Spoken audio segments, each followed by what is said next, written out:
And now for something completely different. How do we go about spotting pattern in what appears to be utterly random? Have a look. Where's Wally? Can you see him?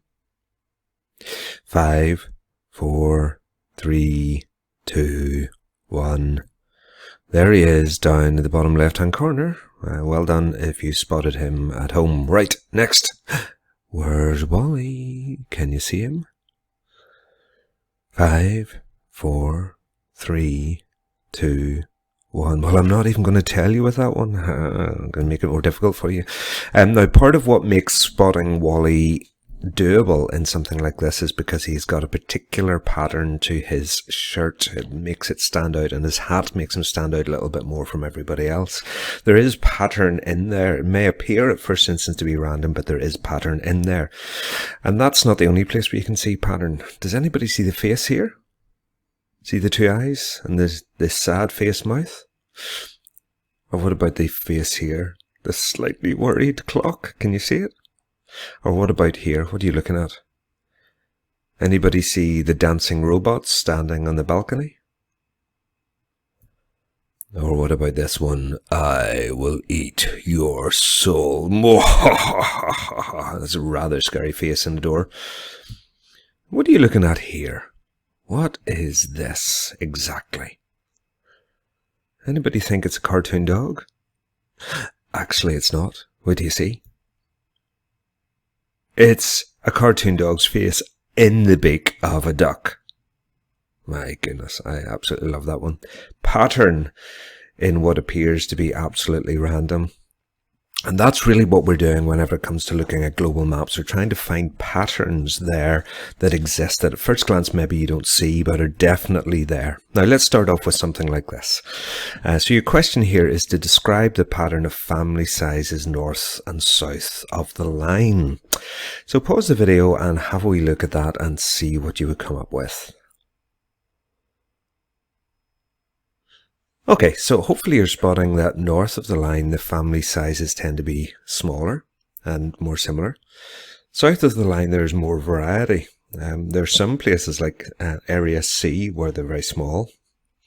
But these two places are more than you've got north of the line, but they're quite different from each other as well. SA has got a smaller family size than A.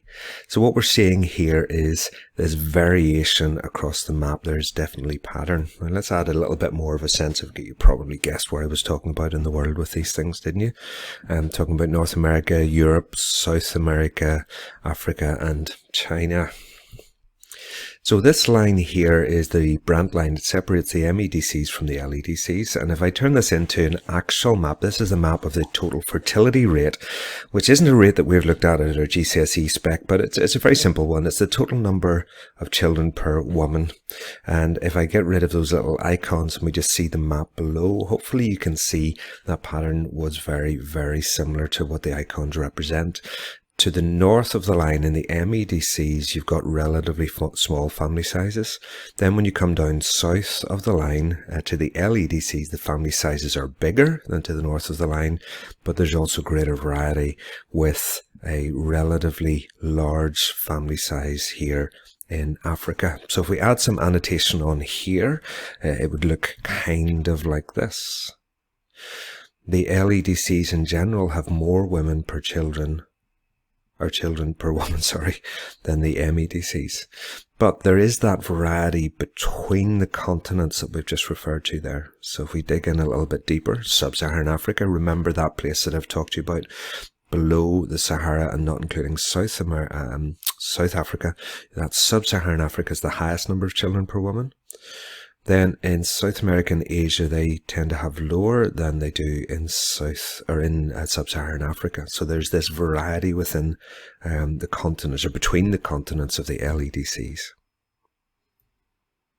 And then finally, you can come to some interesting countries within that. I wonder, do you know which country this is? The color here is the same as the color in USA, and it's the same as some of the colors in Europe. So this is a country in the LEDCs that has a total fertility rate similar to an MEDC, and the country is Brazil. Well done, have you got that? This one, of course, you'll know is China, which is lower than most MEDCs. But I wonder, do you know why? Well, if you've heard of the one child per family policy, you will know exactly why that's the case, and it'll come as no surprise to you at all. So that's a little bit of a general introduction to how you go about describing global maps. This is all about finding patterns in the midst of what appears at first glance to be chaos. And we're going to look at 3 different scales, or 3 different ways as you go through each of these maps. The first is the differences between the MEDCs and the LEDCs. So does that brand line mean anything? Secondly, the differences between the continents of the LEDCs, because Africa and Sub-Saharan Africa is very different from South America and Asia, as you will discover. And then very interesting countries or regions or anomalies. Places like China, we know that that's the one-child family that helps explain that. But what about Brazil? Why was it seem to be doing better than some of the other places in the LEDC? So we're really going to explore that as well. So MEDC, LEDC, the 3 continents, South America, Africa, Asia, and then any interesting countries, regions, or anomalies. Okay. Then we need to have a quick reminder of the DTM just before we jump into the detail of this exercise here, because what we're going to look here is the spatial patterns of what stages the countries are at in the DTM. When we first covered this in class, we were looking at this change over time. We were out in the playing fields, walking across towards the ramp and the slope, as you remember. And most of human history, a lot of us were born and a lot of us tragically were dying. Then you start to get this change over time with crude death rates dropping first, that slight delay, and then the crude birth rates dropping, and that delay being crucial for the growth in the population.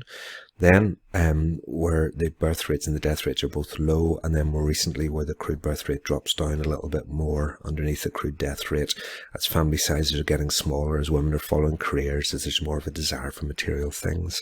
So that's that change over time. But we also pointed out that you can use this to look at variation over space between the continents and the areas around about the world. So here we have the different stages of DTM. I wonder, can you spot the pattern there? Again, feel free to pause the video a little bit and see if you can spot the pattern. Remember, MEDCs versus LEDCs, then the 3 continents of the LEDCs, and then if you want to, you can throw in any interesting countries. Pause the video and see if you can spot the spatial pattern.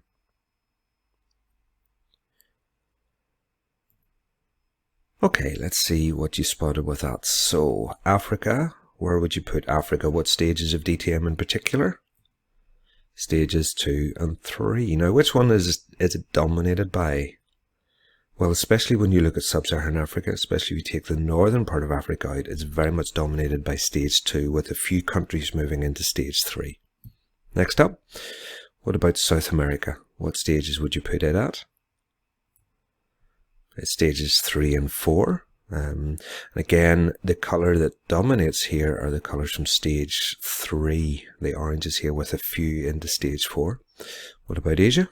Europe and North America? In stages 4 and 5. Again, most of them are the lighter green, so most of them are being dominated by stage 4. And finally, Asia. Where would you put Asia? Asia's going into 3 and 4, and there's a little bit more variety. There's some countries in stage 2 in Asia, and you've got Japan in here, although it would be considered to be one of the MEDCs. It's in stage 5, and there's some countries in stage 4, so there's more variety there, but mostly in 3 and 4. So if we were to summarize that, I think this is our global pattern here. Africa, especially Sub-Saharan Africa, mostly stage 2 with some in stage 3. South America and Asia, mostly stage 3, some moving into stage 4. And Europe and North America, mostly stage 4 with some moving into stage 5. So that's a little bit of a hint for you there about the global patterns that you might be expecting to see. Next up, it's time for us to move on to the GIS task itself and to see how you might explore those patterns for yourself.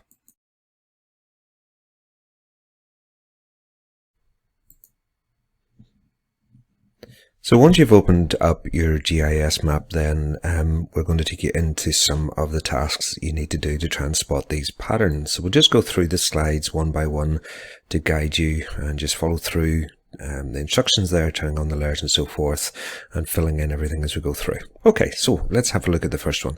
At which continents are at which stage of DTM? Now, obviously, if you've seen the first part of the video, you'll have a good idea of this anyway, but let's recap on this and get you to do some work based on it.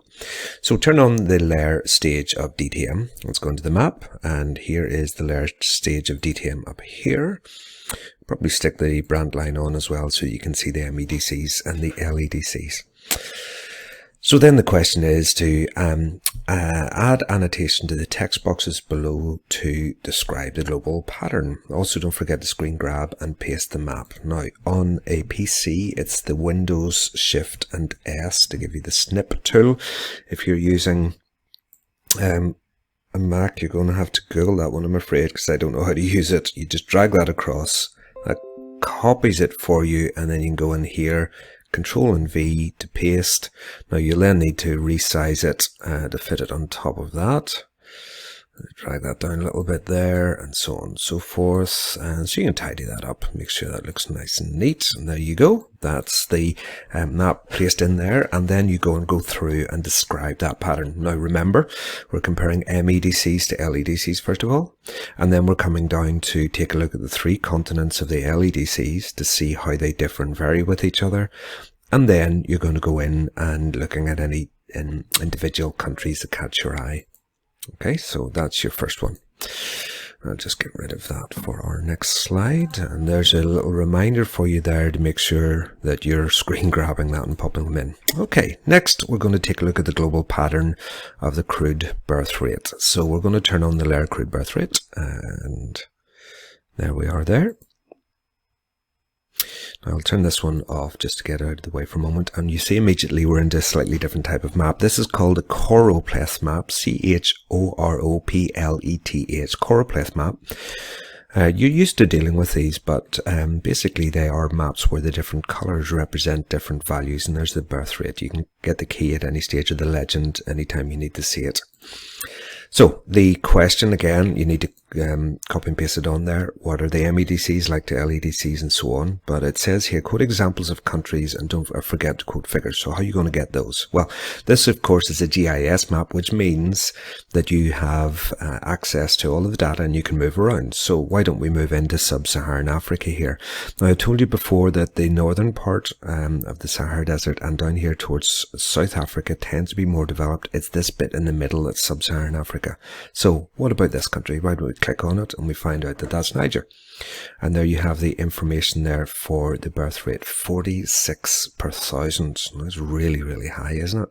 Why don't we go somewhere completely contrasting to that? Let's come over here to likes of Japan. Let's click on that. And it's 8 per thousand. So you can see that massive contrast between those countries. So go and have a little bit of an explore and go around some of the countries in the world. There's Brazil at 14 per thousand.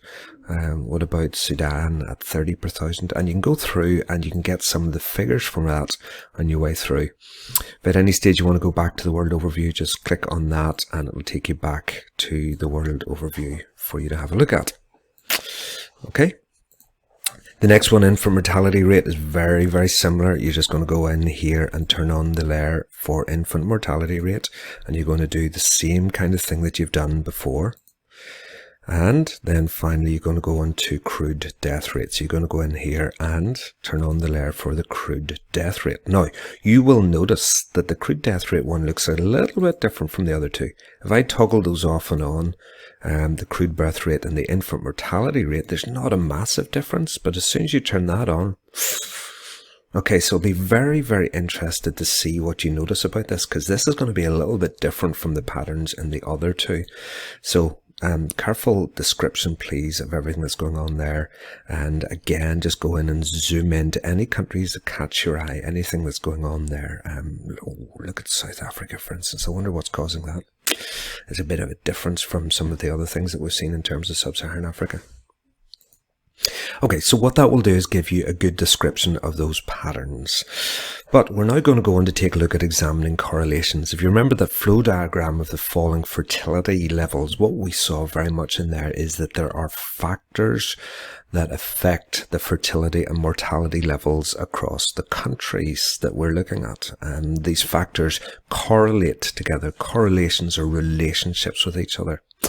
So what I'm going to get you to do now is to work a little bit with the presentation tools on ArcGIS Online and give you a little bit of a chance of just manipulating the data visualizations.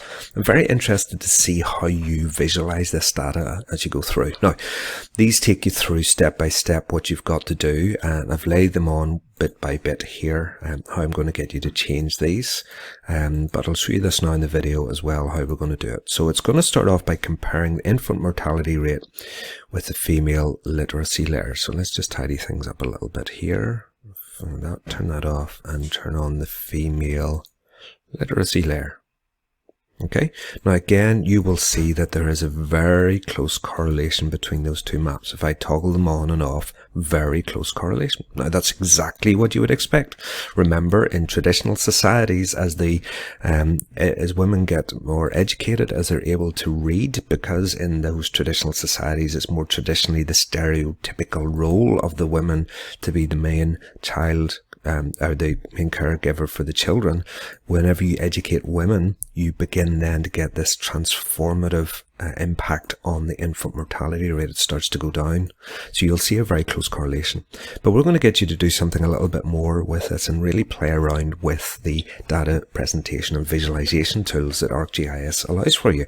And that comes from this little set of icons here, the shapes. If I hover over them, you see it says change style. So if I click on that, you can see that the layer we're looking at is the literacy rate for females, but rather than the colouring here of the shapes, we're going to go into proportional symbols. So I want to select that, and you'll see that those symbols go across. Now that's not a good presentation at the moment, is it? I mean, that just looks like a mess. So we click on the options again, and this is where it gives you an opportunity to go in and make some adjustments. Now, some of the things we're going to do with this, I'm going to get you to classify the data first of all. You'll see the difference that makes in the circle sizes. If I uncheck that again, and I classify the data, it kind of tidies it up a little bit. And I found with this that I've took it up to 5. Again, it tidied it up just that little bit more. The circles are a little bit less overlapping. But there's more that we can do with this. So if I then come in here to the data visualization, remember what we're trying to do is to create something that tells a very clear and compelling story. So I don't think that orange sits well over the top of that. So I'm going to change that to blue. And I think a little bit of an outline here would help to differentiate the circles a little bit. So let's take that transparency down a bit, and we'll have a play around with that and see. That's already looking a little bit clearer, although the blue's a little strong, maybe you agree. So we can increase the transparency of the blue maybe a little bit. With those, oh sorry, that was the outline that had changed. The fill, I want to increase the transparency of the fill, maybe a little bit to that. Can experiment with that, maybe a little bit more, but you can play around with this to get the best data visualization that you can there. You basically want to see the choropleth map shining through. You want to get those greens coming through there and the reds coming through there. So you just mess around with that until you get the transparency level that's just right for you. Then, once you've got that, you press OK. And now, to save this, you need to press, as you go back through the menus, Done, and there it is.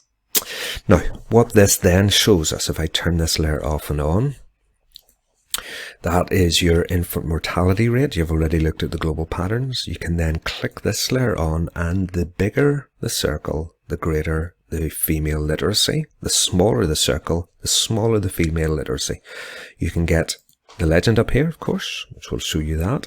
But this being a GIS map, again, you can move around. So you can go into some of these locations and you can click on this and it'll give you the country, which is Mali, sorry. Now, the literacy rate that I've chosen to plot here is for 2018. So if you come down here, it'll give you the figure for 2018. But this little button here, this little play button, moves you through and to the literacy rate. So you can see the female literacy rate here is 24.6%. Only a quarter of the women in this country can read and write. And the infant mortality rate is 62 per thousand. What a very, very strong correlation there. Now, what if we go to a completely different country? Well, why don't we come back over here to Japan? I mean, there are other countries that you can look at. Oh, no, I don't have the figure for Japan there for literacy. So let's come here into Europe.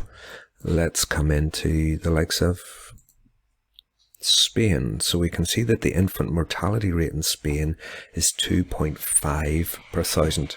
Let's click on this little button here, and we see that the female literacy rate is 97.4%. So what you're able to do is get those global patterns, comparing and contrasting, but you can also jump in and pull out any of these figures that you think catch your eye. So that takes you through step by step what you need to do with those. Have a play around, enjoy it. This is all about data visualization. What's the best visualization? Do a screen grab and pop it in there.